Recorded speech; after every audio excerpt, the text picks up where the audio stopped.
दोस्तों नमस्कार। Confusing words की श्रृंखला में हम लोग देख रहे हैं। सेट नंबर 5 है आज आपके पास। This is lose. लूज का मतलब होता है खोना। तो लूज जो है ये एक वर्ब है। इसका सेकेंड और third form lost lost lost है।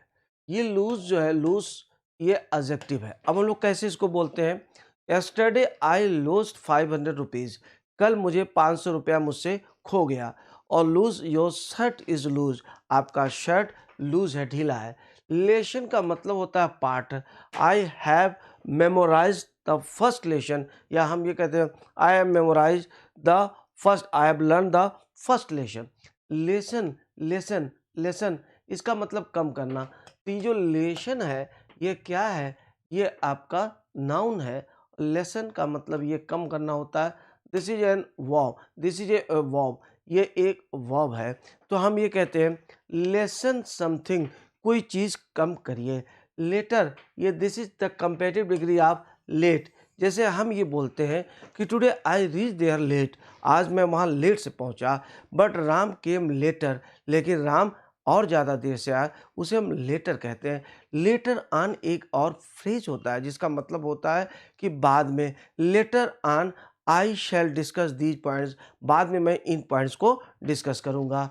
ये लेटर है, that is former, latter, first, last. अगर हम दो की बात करते हैं तो पहला वाला फॉर्मर होता है, दूसरा वाला द लेटर होता है। जैसे हम बोलते हैं Ram and Shyam are my friends, the former is taller than the latter. इसका मतलब हो गया पहले वाला दूसरे वाले से ज़्यादा लंबा है। अब आ जाइएगा 44 में माइनर माइनर माइनर माइनर। ये दिया गया माइनर जो होता है उसका माइन पे जो काम करता है, the person who works in a mine is called a minor. ये नाउन हो गया, दोनों नाउन है।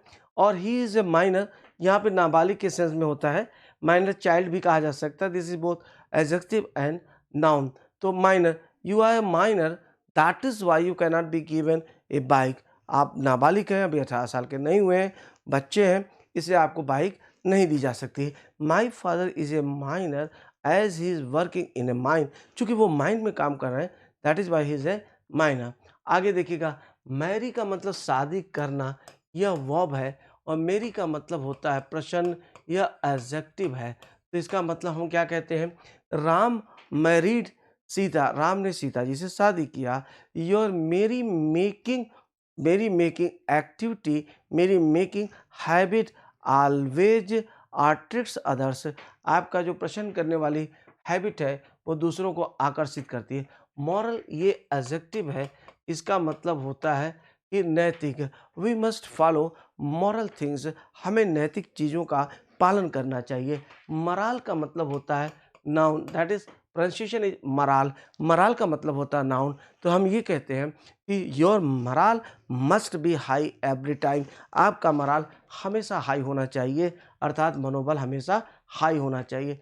मीटर जो होता है वो यंत्र है, और ये मीटर नापने वाला मीटर। हम जब बोलते हैं नापने वाला, जब यंत्र की हम बात करते हैं, मानिए ये सामान लेकर के आए तो ये मीटर हो जाएगा जो ऊपर वाला है। और जो नापने वाले अगर हम इसकी बात करते हैं तो दैट विल बी मीटर, जिसमें लास्ट में ई लगा हो, दैट इज द डिफरेंस। और 48 में देखेंगे ऑर्डिनेंस और ऑर्डिनेंस, इन दोनों में देखिएगा कि आई का फ़र्क है। इसका ट्रिक ये याद रखिएगा, जो हथियार होते हैं उनकी अपेक्षा जो कानून या अध्यादेश होता है वो ज़्यादा ताकतवर होता है, इसलिए हम आई का यहाँ पर याद रखेंगे। ऐसे मैंने भी याद किया, आप भी याद रखेंगे। और यहाँ पर आई का प्रयोग नहीं हुआ है, ये हथियार के लिए, जैसे हम बोलते हैं आयुध, हिंदी में हम बोलते हैं, शुद्ध हिंदी में हम इसको आयुध बोलते हैं। Ordinance factory is an ordinance factory is located in Kanpur, Kanpur में एक आयुधशाला है। और हम ये कहते हैं an ordinance has been promulgated. An ordinance एक अध्यादेश। अभी आजकल आपने देखा होगा कि यूपी गवर्नमेंट में एक ऑर्डिनेंस बनाया गया है, वो illegal unlawful conversion of religion, religion का, धर्म का जो अनलॉफुल गैर कानूनी रूप से धर्म परिवर्तन अध्यादेश है, दैट इज कॉल्ड ऑर्डिनेंस। तो ऑर्डिनेंस का प्रयोग वहाँ पर हुआ है, रोज मिलता है हम लोगों को। परसिक्यूट, परसिक्यूट का मतलब होता है सताना, किसी को पीड़ा देना। You must not persecute others, आपको दूसरों को नहीं सताना चाहिए। Prosecute, if you do not follow the traffic rule you will be prosecuted, मतलब अगर आपने ट्रैफिक रूल को फॉलो नहीं किया तो आपके ऊपर मुकदमा चलेगा।